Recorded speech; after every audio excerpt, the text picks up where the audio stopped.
गुरु किनको मानना चाहिए? तो सबसे बड़ा गुरु कौन हुआ? अपनी माँ। 16 संस्कार पूजा ये क्या हो? हम 16 कुंडली का परीक्षण करते हैं, तब जाके 70% रिजल्ट आता है। ज्योतिष का सही मतलब क्या होता है? अच्छा, ज्यो का मतलब ज्योत और ईश का मतलब ईश्वर। ईश्वर में परमात्मा ने हमारे हाथ में उंगलियां कितनी दी? कोई ऐसी इंसिडेंट, कोई ऐसी कहानी जो दिल को छू जाए? तो कोरोना के कारण एक हाथ निकाल। पता है 20-25 लाख के नीचे उनका खर्चा नहीं हुआ। पर्सन से ऑक्सीजन से 5वें दिन कम से कम 40% ऑक्सीजन हो गया उसका। 25% से 40%। क्या बात है। शायद मेरे को पूछे कि दुख का कारण क्या है। ये पितदेव साबी सर्वस्य दाता स्मित प्रभाव, यही है परमात्मा। परमात्मा ने तीन ही दुख बनाए, चौथा दुख नहीं बनाया। पूजा पाठ कर रहे हैं और वहाँ पे विघ्न डाल। आज से 20-25 साल पहले भादरा में के किधर हम लोग हवन कराने, ये प्रभाव कब आएगा? जब वो अभाव दूर होगा।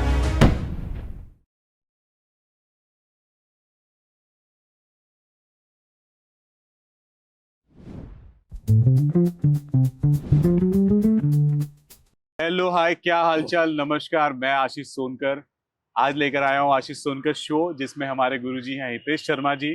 गुरुजी, क्या हाल है, कैसे हैं आप? बहुत बढ़िया। जय श्री कृष्ण। सबसे जय पहले श्री कृष्ण गुरुजी। बहुत बढ़िया। मेरा नाम डॉक्टर हितेश सेवक है। मैं राजस्थान का रहने वाला हूँ, बांसवाड़ा डिस्ट्रिक्ट। और पढ़ाई मैंने गोवर्धन विद्या विहार खड़गदा से की है। शास्त्री करके फिर मुंबई चला आया। मुंबई आया, फिर यहाँ आकर के फिर मैंने पढ़ाई की।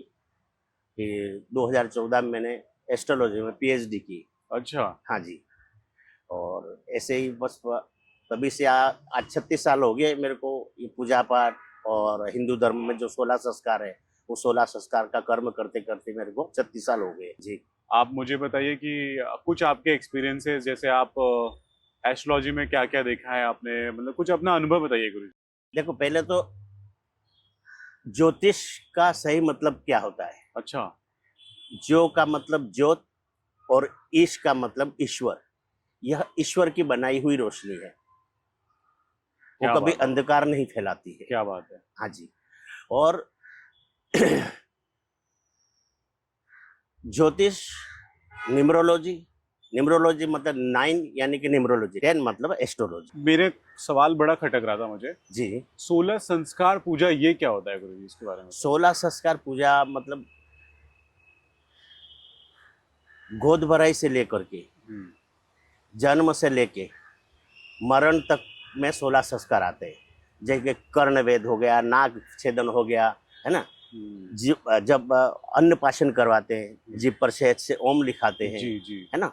जनोई होता है, यज्ञोपवीत संस्कार होता है। अच्छा। विवाह जीभ होता पर है। ओम लिखवाते हैं? हाँ। ये क्या है? ये बच्चा जब अन्नपाशन, जब हम पहली बार बच्चे को अन्न खिलाते, अच्छा। तो वो जीभ पर शहद से ओम लिखा जाता है। शहद से? शहद से अच्छा अच्छा, मुझे लगा मतलब शाही से। शहद मतलब उसका वाणी भी मीठी हो हमेशा। अच्छा अच्छा अच्छा। और ओम मतलब शिव की सारी पूरा आशीर्वाद उस बच्चे पे बना रहे, अच्छा अच्छा। इसलिए यह करवाते हैं हम। तो गुरुजी, आपको क्या लगता है कि आज के जीवन में एस्ट्रोलॉजी कितना इम्पोर्टेंट है? एस्ट्रोलॉजी, देखो पहले तो हम जन्म कुंडली के ऊपर बात करते हैं, जहाँ मैंने पीएचडी की थी ओंकारेश्वर विश्वविद्यालय से।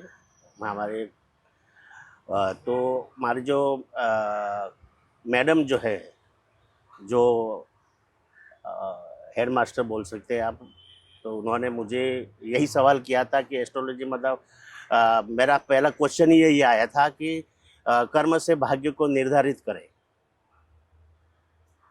तो वहाँ मैंने उनसे माफ़ी मांगी और मैंने कहा कि मैडम ऐसा है कि एक 10वें घर को लेकर के हम निर्धारित नहीं कर सकते, क्योंकि बच्चा जन्म लेता है तो भगवान कृष्ण की 16 कला है ना, वो 16 की 16 जैसे कला होती है, वैसे के वैसे 16 की 16 कुंडली एक बच्चे की बनती है। हम 16 कुंडली का परीक्षण करते हैं, तब जाके 70% रिजल्ट आता है। गुरु किनको मानना चाहिए? सबसे पहला गुरु जीवन में, जैसे कि अभी गुरु पूर्णिमा था। गुरु पूर्णिमा का मतलब क्या है? गुरु प्लस पूर्ण प्लस माँ। तो सबसे बड़ा गुरु कौन हुआ? माँ। अपनी माँ। बिल्कुल सही। माँ से बड़ा इस जीवन में कोई गुरु है ही नहीं जी। दूसरा गुरु जी। आपके पीछे आपका सरनेम दिया, आपको एक पहचान दी, एक आधार कार्ड दिया, आपके पिता। तीसरे गुरु, हम स्कूल में जाते हैं, शिक्षक हमारे समाज में रहने का तौर तरीका सिखाते हैं। जी। चौथे गुरु, तीसरे गुरु ब्राह्मण, क्या कर्म करने से आपके कर्म के गड़े में जाएगा। और पांचवे गुरु, कृष्णम वंदे जगत गुरु, इसके अलावा दूसरे कोई गुरु है ही नहीं। और एक गुरु, छठे गुरु हैं, वो उनको कहते हैं मोक्ष गुरु, वो जो बोलते हैं ना अपन साधु संत, वो है। गुरुजी, अब एक बताइए कि जैसे आपने इतना वर्ष अपने जीवन में दिया है, कोई ऐसी इंसिडेंट, कोई ऐसी कहानी जो दिल को छू जाए, कुछ बताइए। कुछ आपके मतलब कोई एक्सपीरियंस बताइए कि कैसा, मतलब कोई एक्सपीरियंस आपने फेस किया हो। एक्सपीरियंस तो अभी ये कोरोना काल की ही बात है। अच्छा। हाँ जी। अच्छा। मेरे उनकी कुंडली मैंने पहले देखी थी 1 साल पहले, कोरोना के 1 साल पहले। अच्छा। तो मैंने उनको कहा था कि आप शनि की 7.5 की जाप करवा दीजिए। अच्छा। फिर वो उनके ध्यान में नहीं रहा, भूल गए। फिर ये कोरोना आ गए। फिर वो मुंबई से गए, महाबलेश्वर चले गए। महाबलेश्वर जाने के बाद सबको कोरोना हो गया। अच्छा। उनकी 2 बेटियां हैं, बहुत सुंदर। अच्छा। और बहुत अच्छा परिवार है। वो माड़ा में है, कोई ऑफिसर है शायद। तो यहाँ मुंबई आने के बाद सब ठीक हो गए। फिर उनके पापा को वापस कोरोना हो गया। तो मेरा मैरिज ब्यूरो का भी काम है, मेरे एक पार्टनर है साधना शाह करके, वो संभालती है। तो उनका मुझे कॉल आया कि उनका जो पर्सन है, जो व्यक्ति है, उनका हाथ काटना पड़ा। फिर मैंने उनको तुरंत फ़ोन किया। हाथ काटना पड़ा? हाँ। तो वो समझने में फेर आया, उसको सुनने में फेर आया था मेरे पार्टनर को। तो मैंने उनको फ़ोन किया है, मेरे यजमान को, क्या हुआ है? तो बोले कोरोना हो गया और आईसीयू में और 25% ऑक्सीजन है। अच्छा। हाँ जी। तो और उनका एक आंख निकालनी पड़ी, एक। हाँ, पहला फंगस कोरोना के कारण जो एक आंख ब्लैक निकालनी फंगस पड़ी। हुआ था ना, उनको ब्लैक फंगस हो गया था। Black fungus. Black fungus. तो मैंने फिर उनको फ़ोन किया। तो फिर उस समय वो रोती हुई उनकी वाइफ मेरे को बोली कि अब क्या करें गुरुजी। मैं बोला आप लोग का इतना सारा खर्चा हो गया है, और पता है 20-25 लाख के नीचे उनका खर्चा नहीं हुआगा, इतना गया ही होगा। फिर मैं किस मुंह से बोलूँ? फिर भी मैंने हिम्मत करके बोल ही दिया कि आप एक काम करो, अभी चैत्र महीना है, और चैत्र महीना ही था, तो आप माता जी की सतचंडी का पाठ करवा दीजिए। और उसमें सतचंडी में भी देवी अथर्व शीर्षम, जैसे गणपति अथर्व शीर्ष है, वैसे देवी का अथर्व शीर्ष है। उस पाठ का हमने 1.25 लाख जाप किए थे। अभी उनके सारे वॉइस रिकॉर्डिंग मेरे पास पड़ी हुई है। नहीं, ऐसा नहीं है कि उन्होंने क्या क्या बोला हमको। अच्छा। हाँ। तो हमने बहुत श्रद्धा और विश्वास के साथ माता जी को नमन किया और सतचंडी का पाठ चालू किया। और लकीली 25% से ऑक्सीजन से 5वें दिन कम से कम 40% ऑक्सीजन हो गया उसका। 25% से 40%? 40%। क्या बात है। हाँ। और 40% के बाद जैसे ही अष्टमी आई, 85% हो गया। अरे, वो आगे जनरल में। क्या बात है। हाँ। फिर 9वीं के दिन उनकी वाइफ आई, आप पूजा कंटिन्यू कीजिए, वो हॉस्पिटल में जनरल में है। तो 10वें दिन या 10वें या 12वें दिन उनको घर भेज दिया, और 2 सिस्टर और वो रख करके घर पे ही वहाँ उनका ट्रीटमेंट किया। करीबन उनका ट्रीटमेंट चला 2-2.25 महीना चला। फिर एकदम परफेक्ट हो गए। फिर वो आए घर पे, और ये साक्षात्कार हमने श्रद्धा और विश्वास के साथ किया था काम, तो उसी का यह फल है। गुरुजी, और कोई कहानी बताइए। और हमने 2013 में मैं और मेरे पार्टनर थी, हमने नवरात्रि में ही 9 दिन अनुष्ठान लिया था। अच्छा। और वो अनुष्ठान ऐसा था कि 1 चम्मच गुड़ और 1 चम्मच तेली खाना है। सिर्फ 1 चम्मच गुड़ और तेल खा के रह गए? हाँ। उसमें हमने अनुष्ठान चालू किया था, और शाम को 4 बजे हम लोग बैठते थे, नॉन स्टॉप। सुबह 4 बजे उठते थे, मेरे पास उसके फोटोज वीडियो सब पड़े हुए, जो हमने हमारे साथ जो साक्षात्कार हुआ है। अच्छा, हाँ। और क्या हुआ था गुरुजी? वही मैं बता रहा हूँ, जब अष्टमी के दिन, अष्टमी हो गया और नवमी के दिन हमने हवन चालू किया, तो करीबन रात को 3-3:30 बजे बरसात की आवाज आई। अच्छा, हाँ। तो मेरी पार्टनर और मेरा साला भी बैठा हुआ था, तो वो डर गया। तो मैं बोला यार बरसात थोड़ी, वो टाँकी भर गया है, वॉचमैन भी किधर चला गया, ऐसा करके मैंने बात को घुमा दिया। वो जैसे होते ही तुरंत छोटी बच्ची का हंसते हुए आवाज आया। हमने लिख के, हमने सुना है, हमने तीनों ने सुना है। ये अनुष्ठान करते वक्त? अनुष्ठान करते वक्त, हवन करते वक्त। अच्छा, फिर मैं बोला ये डर जाएंगे करके मैंने उनको चिल्लाया, अरे यार ये बच्चे लोग मेहमान आए, तो बच्ची को बाहर सुबह 3 बजे छोड़ दिया, छोटी बच्ची को, कहीं अच्छा। गिर विर जाएगी तो। और आपने ये बात इसलिए किया ताकि जो लोग हैं वो डरे ना, डरे घूम नहीं, जाए। क्योंकि उस समय अगर डर जाएंगे ना तो वो फिर लाइफ टाइम वैसी चीज हो जाती है, वो माइंड उनका वैसा ही रहता है। Okay, okay. जैसा डरा हुआ रहेगा ना वो वैसा ही रहता है। अच्छा, हाँ। तो उस समय मैंने फोटो क्लिक किया, वो फोटो मेरे पास है अभी माता जी का। अच्छा। हाँ, मेरे मोबाइल में है वो। मैंने ये मेरे व्हाट्सएप पे मैंने आप डाला ये था, गूगल तस्वीर पे हमें भेजिएगा, हम पक्का बिल्कुल, हमारे ऑडियंस को बिल्कुल दिखाएंगे। बिल्कुल साक्षात माता जी, साक्षात। देखो ये सारी चीजें मैंने किया इसलिए नहीं है, ये एक अटूट श्रद्धा और विश्वास, बस यही काम करता है। बिल्कुल गुरुजी। अगर आप में श्रद्धा और विश्वास नहीं है तो वहाँ कोई चीज काम नहीं करती। गुरुजी, आजकल जीवन में बड़े लोग परेशान रहते हैं, बिल्कुल। सक्सेस नहीं मिलता किसी को, हम्म, किसी न किसी प्रकार की, नाना प्रकार की बीमारियां या ठीक। कुछ न कुछ परेशानी लगी रहती है। तो आप इसके लिए कोई निवारण या कुछ देखो सजेशन दुख देना का, चाहेंगे? आप शायद मेरे को पूछ रहे हैं कि दुख का कारण क्या है। दुख का कारण क्या दुख का है? कारण क्या है? जी। तो देखिए इसमें ऐसा है, जीवन में परमात्मा ने, यही है परमात्मा, परमात्मा ने जी। 3 ही दुख है, 3 ही दुख बनाए हैं, चौथा दुख नहीं बनाया है। सोचेंगे तो ये बात बहुत बड़ी, बहुत गहरी, समुद्र के जैसी गहरी है, और नहीं समझेंगे तो नदी की जितना गहराई है,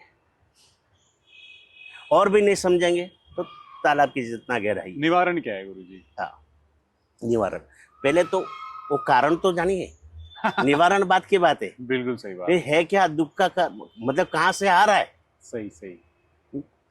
कोई भी बीमारी आ रही है या कोई चीज आ रही है तो कहाँ से आ रही है? जी गुरुजी। क्वेश्चन मार्क कहाँ है, वो आ कहाँ से रही है? किसी को, जैसे कोई अगर सक्सेस को लेकर के परेशान है। हाँ, मैं उसी पे आ रहा हूँ। तो 3 ही कारण है, वो तीनों कारण मैं आपको शांति से बताता हूँ। जी। पहला, ये सारी सृष्टि किसके ऊपर टिकी हुई है? शून्य पर। हाँ? शून्य पर। श्रद्धा और विश्वास पे टिकी हुई है। अच्छा जी। अभी देखो साइंस अपनी जगह राइट है, हम अपनी जगह राइट है। अच्छा साइंस कहता है यह धरती गुरुत्वाकर्षण पे टिकी हुई है, अच्छा, और आप क्या कहते हैं? और हमारा शास्त्र यह कहता है हम यहाँ खुले आसमान में बैठे ऊपर देखते हैं तो सूर्य चमक रहा है, वो दिख रहा है, हमें ये दिख रहा है, वो हमारा विश्वास है, वो हमारी श्रद्धा है। और धरती को खोदा 100 फीट 200 फीट में पानी आना, यह हमारा विश्वास है। इसी की बुनियाद पर धरती टिकी हुई है। अगर गुरुत्वाकर्षण होता तो अगर मैं यहाँ पूजा करके एक दीपक जलाता हूँ तो दीपक की लो ऊपर क्यों जा रही? नीचे आनी चाहिए, नीचे आनी चाहिए ना। सही बात। तो ऐसा है। तो ये श्रद्धा और विश्वास वाली बातें हैं, और यही फैक्ट है। तो 3 दुख के कारण अभी धरती का संतुलन हुआ। धरती जैसे ग्रह चक्कर है, ये ग्रह से सृष्टि चल रही है। जी। समझ गए ना? तो ये दुख का पहला कारण 9 ग्रह, 9 या 27 नक्षत्र, 9 में 9 का गुणा किया तो 81। 81 कितना हो गया? वापस 9 हो गया। 9 हो गया। 9 हो गया ना, 9 पूर्णांक है।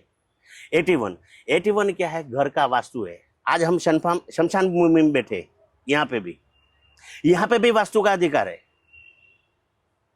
तो वास्तु का पूजन सबसे पहले महत्व रखता है। घर में ऊर्जा अच्छी तो आप बाहर जाओगे वहां पे भी ऊर्जा अच्छी आएगी। बिल्कुल सही बात। रोग की उत्पत्ति कैसे होती है? घर का वास्तु सही नहीं होता है, 10 दिशा होती है, ग्रह सब ग्रह विपरीत है, एक दूसरे के विपरीत है। अगर आपके ग्रह नेगेटिव तो आपको नेगेटिव ऊर्जा ही मिलेगी, और उस नेगेटिव ऊर्जा में आपने घर का वास्तु भी नेगेटिव ले लिया तो डबल नेगेटिव हो गया, सही बात। तो सक्सेस कहाँ मिलेगा आपको। तो सबसे पहले जो है घर का वास्तु सही होना चाहिए, दुकान का वास्तु सही होना चाहिए। वास्तु आज एक मंदिर भी बनाते हैं, मंदिर में भी वास्तु का अधिकार है, क्योंकि मंदिर में भी सीढ़ी बनती है, सीढ़ी ही वास्तु है ना। जी। सीढ़ी का मतलब ग्रोथ होना, सीढ़ियाँ क्यों बनी, ग्रोथ होने के लिए, है ना। गुरुजी कोई लाइव एक्सपीरियंस कि आप पूजा पाठ कर रहे हो और वहां पे विघ्न डालने की कोशिश हुई हो, या कुछ आपने ऐसा अनुभव किया हो? हाँ, ऐसा हुआ था। हम लोग पहले आज से 20-25 साल पहले बांद्रा में के किधर हम लोग हवन कराने गए थे। अच्छा। तो वहाँ सामने कोई फॉरेनर आए थे, तो उन्होंने कुछ आवाज़ से कंप्लेन की, तो फिर वो काफ़ी लोग आ गए। फिर हमारे जो यहाँ के जो पुलिस है उन्होंने बोला कि ये धुआं हवन नहीं करना है, तो फिर उनको समझाया है हमारा ऐसा ऐसा है। उन्होंने फिर ठीक है, उनको आवाज़ नहीं पसंद, हमने थोड़ा स्लो में किया, वही 1-2 बार उन्होंने टोका, तो हम ठीक है आप भैया हमारी वजह से आपको परेशानी, तो हम थोड़े स्लो मोशन में कर लिए, बस वही विघ्न था, बाकी तो कोई विघ्न से आया गुरुजी नहीं। कभी नेगेटिव एनर्जी फेस किया है आपने? हाँ, ये अच्छी बात कही।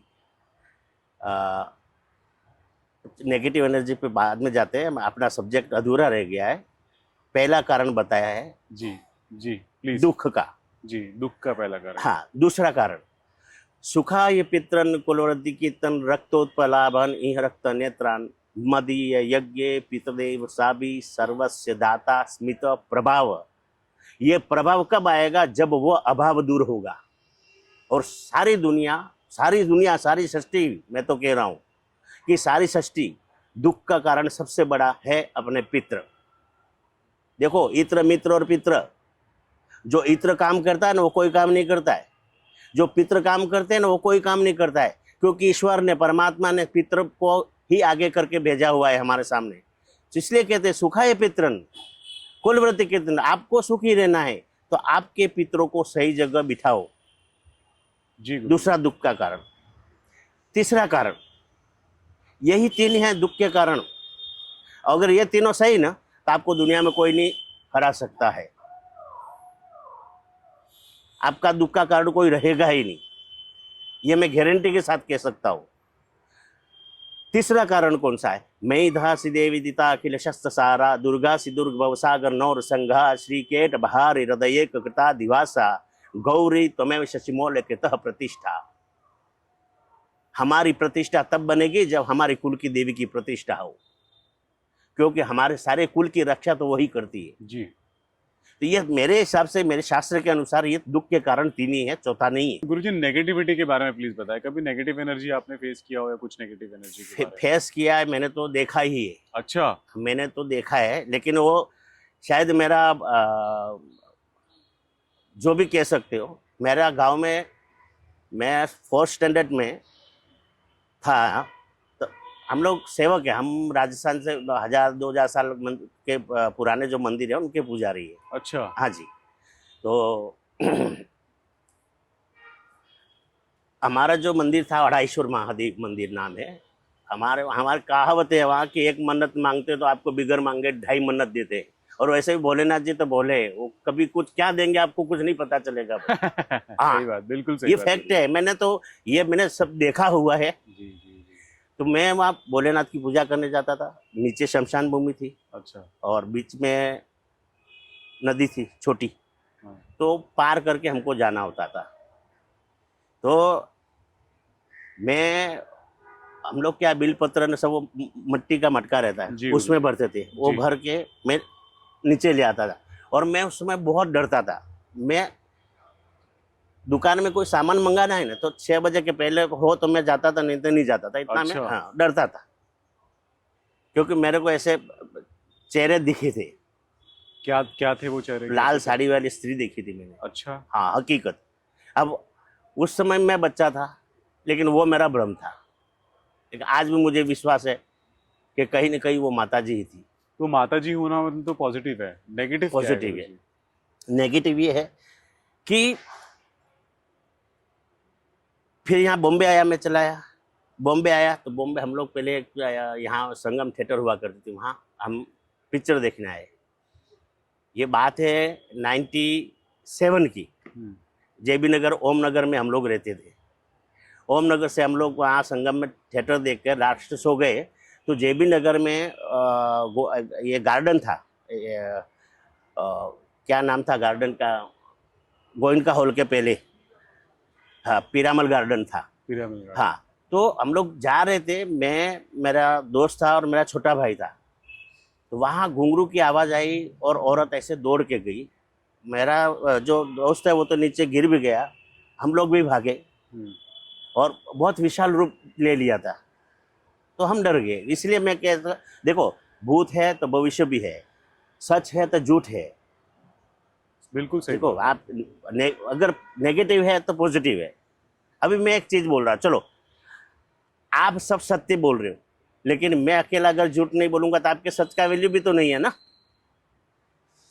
सच का वैल्यू भी तो नहीं है। सही बात। लेकिन हर चीज का बैलेंस होना चाहिए, किसी चीज की अति नहीं होनी चाहिए। गुरुजी कभी आप कोई हवन क्रिया या कोई पूजा पाठ कर रहे हो, उसमें कभी आपको विघ्न डलने की कोशिश हुई है या कभी ऐसा कुछ आपने एक्सपीरियंस किया हो?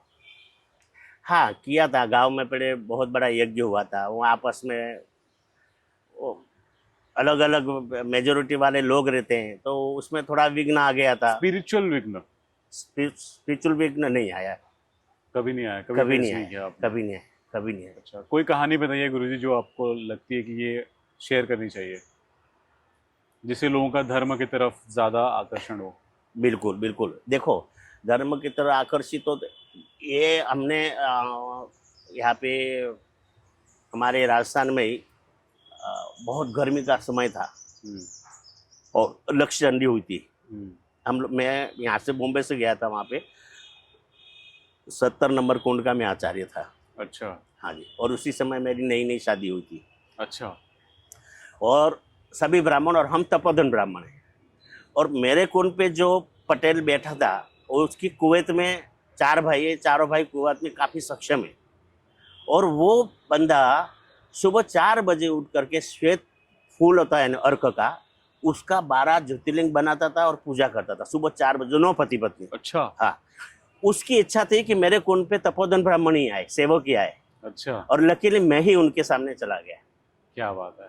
उनको जो चाहिए था, मैं तपोधन ब्राह्मण हूँ, मैं सेवक हूँ और मेरा गोत्र शांडिल्य, तो उनको वही चाहिए था।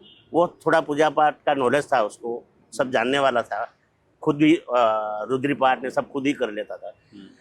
तो फिर मैंने फिर क्या किया कि उसका हेमाद्रि स्नान जो होता है, हेमाद्रि स्नान मतलब अभी कोई भी यज्ञ बड़ा कार्य करते हैं, जैसे कि अपना राम मंदिर की प्रतिष्ठा हुई, बड़ा यज्ञ कार्य करते हैं, तो सबसे पहले हेमाद्रि स्नान होता है। जब तक आप हेमाद्रि स्नान नहीं करते तब तक आप बड़े कोई यज्ञ अनुष्ठान करने का अधिकार आपको प्राप्त नहीं होता है। अच्छा, हाँ जी, हेमाद्रि स्नान मतलब एक बहुत बड़ा स्नान है, 10 विधि स्नान बोलते हैं इसको, है ना। 10 प्रकार का अलग अलग तरीके से स्नान होता है। हाँ, तो मैंने उसको हेमाद्रि स्नान करने के लिए अलग से लेके गया। उसको बड़ा बड़ा आनंद आया हेमाद्रि स्नान में। फिर मैंने उसको समझाया, स्नान में ये स्नान से ये फल मिलता है, ये स्नान से ये फल मिलता है, ये स्नान से ये फल मिलता है। फिर गाय का गोबर आता है, हल्दी आती है, मिट्टी आती है, ये सारे रोग जाते हैं।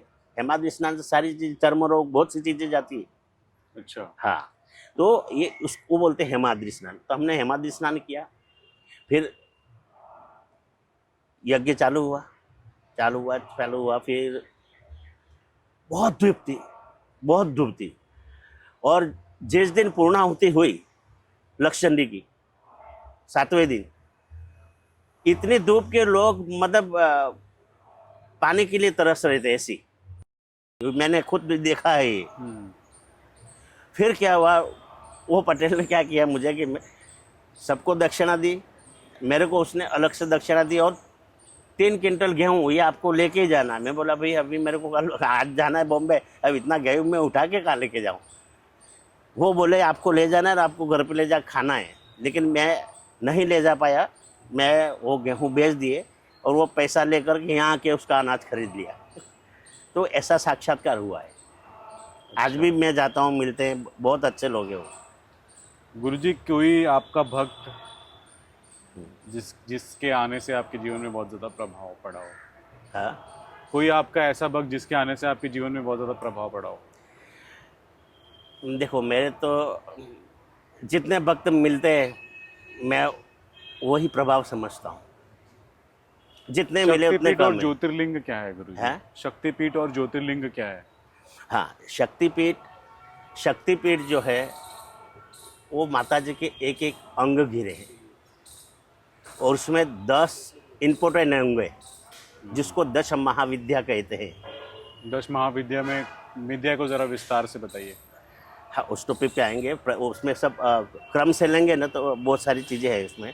कामाख्या है, प्रत्यंगिरा है, छिन्नमस्ता है, ऐसा। तो ये शक्ति 51 शक्तिपीठ है और 12 ज्योतिर्लिंग है। एक्चुअली है ज्योतिर्लिंग 13 है। अच्छा। सब देख के भी अनदेखा कर रहे हैं। अब आत्मा की दृष्टि से देखिए कि सारी सृष्टि गोल है और उसके अंदर से एक लिंग जा रहा है और ऊपर भी गोल है। फिर आप नीचे पाताल में चले जाओ, वहाँ भी गोल है। जी गुरुजी। ये सारा संसार ही एक लिंग है, उसको बोलते हैं आत्मलिंग। तो टोटल 13 ज्योतिर्लिंग है। गुरुजी, कोई और कहानी जो आप ऑडियंस को बताना चाहें? देखो हम ये एक जनरल बात मैं शेयर करना चाह रहा हूँ कि पहले तो साल में कितने महीने होते? 12 महीने होते हैं गुरुजी। 12 महीने होते। 12 का आधा करो, कितना होता है? 6। 6 महीने होते हैं। जी। ऋतु कितनी होती है? ऋतु मेरे हिसाब से 3 होती है। नहीं, 4 ऋतु होती है। 6 ऋतु होती है। अच्छा। सर्दी, गर्मी, वर्षा, हेमंत ऋतु, बशीर ऋतु और शिशिर ऋतु, 6 ऋतु होती है। देखो आज हमारी एज क्यों कम हो रही है, हमको बीमारियां क्यों लग रही है, उसका यही कारण है। अब आपने 12 का आधा किया, 6 हो गया, 6 ऋतु हो गई, है ना? जी।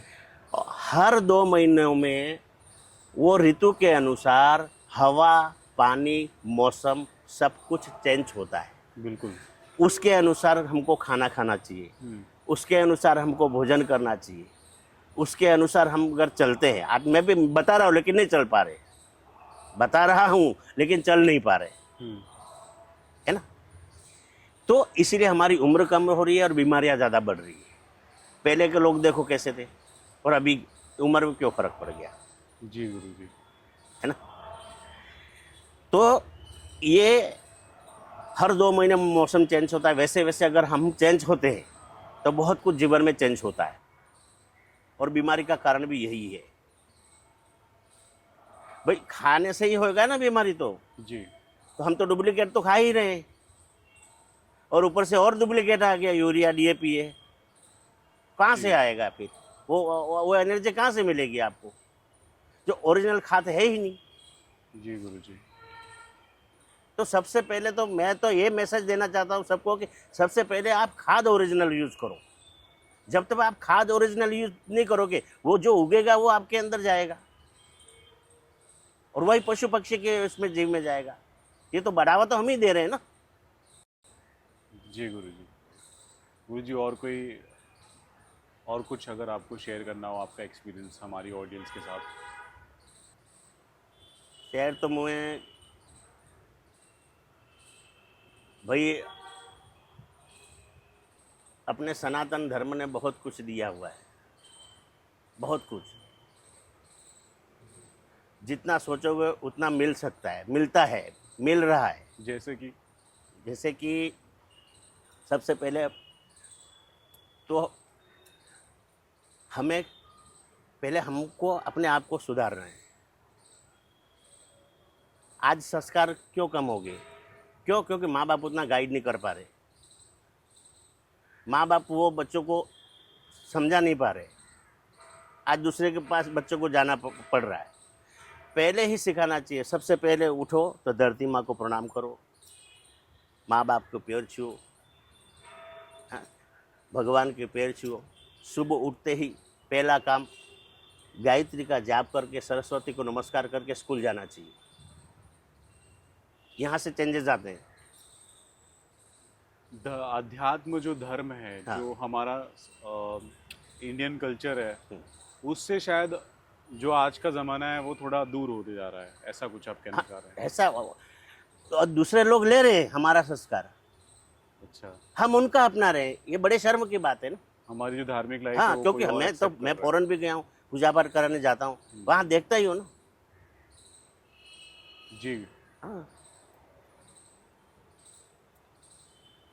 कुछ हिंदू धर्म के बारे में गुरुजी?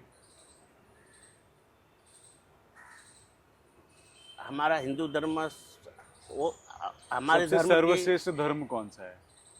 सनातन धर्म है, वही हिंदू धर्म है। अच्छा, हाँ, उससे श्रेष्ठ कोई धर्म है ही नहीं, और बाकी सब धर्म हमने बनाया है। मैं आपको पूछता हूँ कि अभी आज एक पंचांग भी आता है, तो पंचांग में स्पष्ट लिखा रहता है मुस्लिम हिजरी 1500-2000 साल पुराना है ना। क्रिश्चियन की ये इतना समय है, हमारा 3500 साल, मतलब हमारा ज़्यादा है ना। 3.5 के बाद क्या है, मतलब ये कलयुग आया है ना। जी। कलयुग आया मतलब 5000 साल, सवा युग पाँच, बदला। युग बदला, परिवर्तन हुआ। अच्छा, कलयुग, कलयुग, चलो अपन युग के बारे में बात कर लेते हैं। बहुत अच्छा बात पे जा रहे हैं अपन जी। कि ये 4 उंगली है, यही 4 युग है ना। जी। ये उंगली पितरों के काम में आती है, सबसे बड़ी ताकतवर उंगली है। जी। ये ध्यान से सुनना, मैं जो कह रहा हूँ, ये पितरों की उंगली है, और ये सबसे काम में आती है। काम में आती है। ये नहीं होगा तो आगे कुछ काम ही नहीं होगा, क्योंकि पितरों की पूजा ही इससे होती है। ये कटु सत्य है। ये क्या है? कटु सत्य। कटु सत्य है। ये सतयुग है। क्या है? सतयुग। सतयुग मतलब 100% प्योर, 100% प्योर। ईश्वर ने हमारे शरीर में बहुत कुछ दिया है, यहीं से अपन बता सकते हैं। सारी सृष्टि दी हुई है हमारे शरीर के अंदर। ये त्रेता युग क्या है? त्रेता युग। हाँ, 20% सही नहीं था और 80% प्योर था। 20% क्या सही नहीं था इसके अंदर? हाँ? 20% क्या सही नहीं था? जैसे कि सही नहीं था, जैसे कि कैकई का नाम कैकई क्यों हो, किए हुए कर्मों का फल जानना, तभी तो कैकई नाम पड़ा ना। अच्छा। जी। तो ऐसे 20%। और प्रजा के कहने पर माँ सीता को भटकना पड़ा 1-1, है ना। जी। लेकिन भगवान तो मर्यादा पुरुषोत्तम, तो वो तो मर्यादा में बंधे हुए थे। जी, बिल्कुल सही बात। फिर आया द्वापर युग, 50-50। अच्छा। 50-50। मतलब हाँ, 50-50। जब 50-50 में कोई चीज़ होती है ना भाई, जब 50-50 में कोई चीज़ होती है तो विश्व युद्ध होता है, उसी को विश्व युद्ध बोलते हैं। ये ईरान इराक लड़ रहे हैं, वो उसको विश्व युद्ध नहीं होता है। वो विश्व युद्ध मतलब एक साथ सारे देश मिलकर के, जितने देश हैं इस पृथ्वी पर, वो मिल के लड़ाई करेंगे, उसको ही विश्व युद्ध कहते हैं। और विश्व युद्ध एक ही बार हुआ है और एक ही बार होने वाला है, और अच्छा। कभी नहीं होगा। आगे संभावना नहीं है। नहीं। फिर वो युग परिवर्तन होगा, और कैसे कैसे हम उस पर भी आएंगे, कैसे कैसे हम बढ़ेंगे जाएंगे, तो उसके अनुसार वो चीज़ें होने वाली। गुरुजी प्लीज बताएं आप। बिल्कुल। फिर उस पे आते कलयुग पे। कलयुग पे। क्या हुआ? कलयुग। कलयुग ये कल- 80-20। हाँ, 80-20। 80 फ्रॉड है, 20 सही है।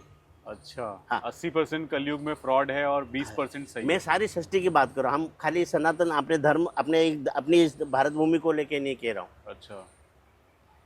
है ना। ये सारी सृष्टि में भाई तो सभी आता है ना उसमें, तो जी। है ना। तो ये 80% खराब है, 20% सही है।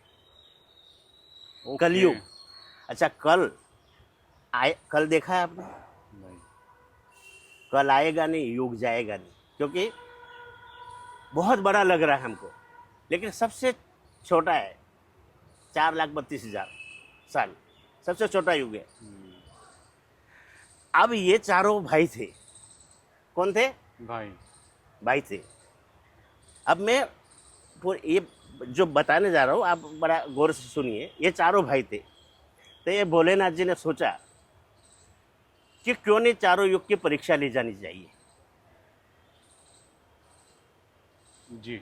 चारों युग की परीक्षा ली जानी चाहिए। अभी जिस हिसाब से अभी जो हो रहा है, जो चल रहा है, जो हम खोज कर रहे हैं, तो वही चीज है। तो सतयुग, सतयुग का मतलब, सत मतलब 100। सतयुग में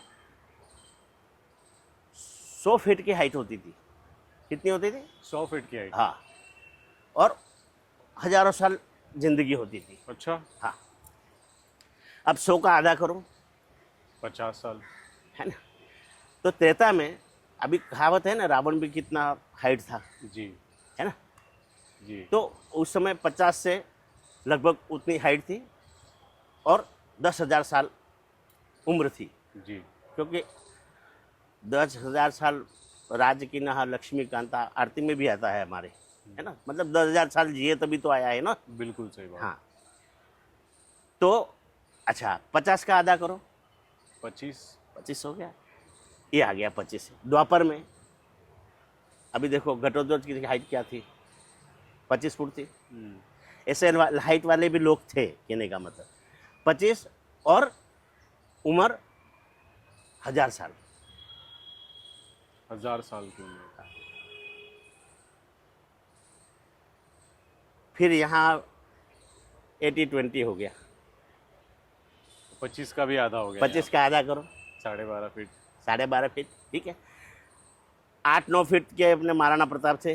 जी। वैसे आगे लोग उनके वंशज के जी। राजा परीक्षित की हाइट थी सही बात। 22.5 थी, है ना। सही ऐसे तो ये एज और वो चीज़ें वो होती गई। तो भगवान ने क्या सोचा कि ये, अभी मैंने हाइट के बारे में बताया, देखो कलयुग सबसे छोटा है ना। तो भगवान ने, भोलेनाथ ने सोचा कि क्यों न चारों भाइयों की परीक्षा ली जाए, है ना। तो मानसरोवर पूरा बहुत बर्फ का पहाड़ है। उस पहाड़ में सबको बुलाया, चारों भाइयों को, सभी देवी देवताओं को, सबको बुलाया। गंधर्व किन्नर सबको बुलाया और फिर बोला कि चलो भंडारा बनाओ। तो सबसे पूछा पहले, मतलब 10,000 किलो की कढ़ाई थी। वो कढ़ाई में 10,000 किलो कढ़ाई है, तो मतलब चावल भी उसमें उतने बनाने। अच्छा। हाँ, उतनी मतलब प्रसाद बना करके सबको भोजन कराओ। अब 100 फीट वाला हाइट वाला हो तो ऐसे पकड़ के ऐसे रखा और आग लगा, बनाया, खिलाया, भोग लगा दिया। त्रेता आया, त्रेता की भी हाइट बड़ी अच्छी थी। दोनों हाथ से उठाया, कढ़ाई रख दिया, जलाया, कर दिया, हो गया। द्वापर भी भीम जैसे, तो उसने भी उठाया, रख दिया, भोजन बनाया, परोस दिया। अब लास्ट में आया कलयुग की बारी। तो कलयुग ने कहा कि भोलेनाथ जी, मैं ये करने से पहले मैं आपकी पूजा करना चाहता हूँ। अच्छा। हाँ, आप मुझे 10 मिनट का समय दीजिए। कलयुग बड़ा नटखट था, तो भगवान को हंसी आई, जा तेरे को 10 मिनट दे दिए। कलयुग ने सोचा तो पूजा करने नहीं गया था। कलयुग बहुत चतुर था। अच्छा। हाँ, वो छोटा है ना, वो नाटा आदमी बहुत खोटा होता है। हमारे भी कहावत इसीलिए है। नाटा बहुत खोटा होता है। उसने क्या किया, जहाँ कढ़ाई रखी नहीं उससे 10 कदम दूर गया, नीचे से खोदना चालू किया, सुरंग चालू की भाई साहब, और नीचे लकड़ी जला दी। और वो कढ़ाई उधर हिली नहीं, कढ़ाई को उधर ही रही। और फिर चावल डाले, बाल्टी बाल्टी पानी डाला, जैसे तैसे करके उसने पकाया। फिर बोले शिव जी के पास, मैं तो इतना छोटा हूँ, मैंने प्रसाद तो बना दिया, लेकिन परोसने के लिए आप आदमी तो दो। जी। फिर देवी देवता काफ़ी देवता को दिया, प्रसाद बना, भोजन किया। फिर पूछा सबने कि सबसे श्रेष्ठ कौन है पता है? कलयुग। कलयुग। अच्छा। क्यों? क्योंकि उसने दिमाग इस्तेमाल किया, विज्ञान, खोज। आज जो खोज कर रहे, चंद्र पे जा रहे, मंगल पे जा रहे, उधर जा रहे, इधर जा रहे, क्यों जा रहे? क्यों जा रहे? क्या बार बार ये मंथन तो नहीं होने वाला है ना? बुद्धि का इस्तेमाल। बुद्धि का इस्तेमाल किया भाई, यहाँ से लोग जाके वहाँ रखेंगे, फिर प्रेरित तो आना ही है ना, कलयुग में आएगा, और जब अंत आएगा तो आएगा ही। सही बात। वाह गुरुजी, बहुत मज़ा आया आपके साथ बातचीत करके। बिल्कुल बिल्कुल। गुरुजी एक सवाल है आपसे। हाँ जी। हमारे चैनल के मीडिया पार्टनर है स्पॉटलाइट नाउ, हाँ तो हम चाहते हैं कि एक स्पॉटलाइट क्वेश्चन आपसे पूछा जाए। बिल्कुल। कभी आपके जीवन में आपको ऐसा लगा कि कोई एक्टिविटी या कुछ आपके जीवन में होने के बाद हाँ आपने फील किया कि अरे ये तो मेरी ज़िंदगी का सबसे बड़ा स्पॉटलाइट पॉइंट है, हाँ। मतलब जहाँ से आप स्पॉटलाइट हुए?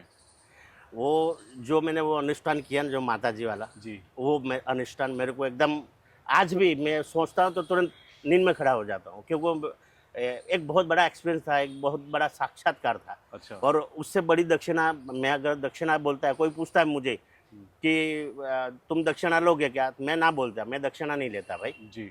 मैं दान लेता हूँ। अच्छा। और दान और दक्षिणा में क्या फ़र्क है?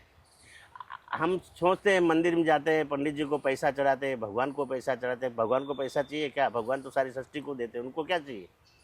तो आपको कहने का मतलब है कि जो दान और दक्षिणा को आप एलिब्रेट कर रहे हो वो एक आपके जीवन का स्पॉटलाइट है? नहीं, वो ये क्या चीज़ है, मैं ये बता रहा हूँ कि अब आप कहीं पूजा में पैसा चढ़ा रहे हो या किसी को दे रहे हो, तो आप दक्षिणा नहीं दे रहे हो, पैसा नहीं दे रहे हो, आप अहंकार किससे आता है?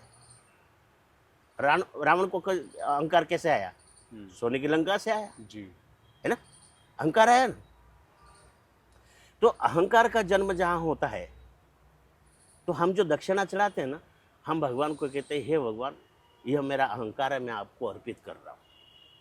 ये मतलब होता है। गुरुजी स्पॉटलाइट की बात चल रही थी। हाँ। हम चाहते हैं कि आप एक स्पॉटलाइट बताएं। हाँ। आपके जीवन में ऐसा कुछ हुआ हो जिससे आपको लगा हो कि ये मेरे जीवन का सबसे बड़ा स्पॉटलाइट है, हाँ। और उसके बाद आपके जीवन में कुछ अच्छी चीज़ें हुई हो, तो आपको ऐसा क्या लगता है कि कौन सी चीज़ है जो स्पॉटलाइट है अपने जीवन में? मेरे जीवन में स्पॉटलाइट यही है कि 2024 मर्यादा पुरुषोत्तम भगवान राम, श्री राम का प्राण प्रतिष्ठा हुई, और उस यज्ञ कुंड में मैं था, रामभद्राचार्य के साथ में, मेरे मित्र थे काफ़ी लोग, और रामभद्राचार्य के भी दर्शन किए अच्छे से, यज्ञ में वहाँ भाग लिया। वो मेरे जीवन का सबसे अहम स्पॉटलाइट है, क्योंकि काफ़ी लोग मेरे पुराने जो मित्र थे वो वहाँ पे मिले मुझे, और काफ़ी खुश हुआ। अच्छा गुरुजी, अभी अभी अभी अभी ये कुंभ के मेले में हुआ भाई साहब। गुरुजी और कोई? 35 साल हम बिछड़ गए थे दोस्त, हम एक ही कक्षा में भी थे। अच्छा। 35 साल के बाद हम कुंभ के मेले में मिले। लोग बिछड़ते हैं, मेरे पास वीडियो बनाया हुआ है, वो भी लोग बिछड़ते हैं, लेकिन हम मिले वहाँ पे। गुरुजी बहुत कुछ जानने को मिला आपसे। बिल्कुल जी, बिल्कुल। और शो बंद करने का मन तो बिल्कुल भी नहीं कर रहा है। बिल्कुल जी। तो चलो एक और क्वेश्चन पूछ लेते हैं गुरुजी। हम आशीष सोनकर शो में आके आपको कैसा लगा? आशीष सोनकर शो में आके मुझे बहुत ही अच्छा लगा, और मेरी ये दिल से, मेरी आत्मा से ये आशीर्वाद है कि बहुत जल्दी आप तरक्की करो, और बहुत जल्दी लाइट पे आप आए। लाइमलाइट पे आप आए। लाइमलाइट पे आए। जी, मेरे को जी। एक्चुअली थोड़ी इंग्लिश नहीं आते। कोई बात नहीं गुरुजी, बस भावनाओं को हमारी ऑडियंस समझ सकती है, हमारी ऑडियंस बहुत समझदार है। तो गुरुजी अभी शो को ख़त्म करते हैं। बिल्कुल भी मन नहीं कर रहा है ख़त्म करने का, बट आई थिंक हम ओवर द टाइम हो चुके हैं। ठीक है। सो गुरुजी बहुत अच्छा लगा आपसे मिलके, और बहुत अच्छा लगा आपसे बातचीत करके। प्लीज़ हमारी ऑडियंस को कुछ अगर आप मैसेज देना चाहें तो दे दें। गाइस प्लीज़ फॉलो करिए, सब्सक्राइब करिए, शेयर करिए हमारे चैनल को। बिल्कुल, गुरुजी का मैसेज प्लीज़ एक्सेप्ट बिल्कुल करिए। बिल्कुल, सब सुखी रहे, और इनके जो भी सब्सक्राइब करेगा, नहीं करेगा वो भी सुखी रहेगा, सब्सक्राइब करेगा वो भी सुखी रहेगा भाई। नमः पार्वती पदे, हर हर महादेव। हर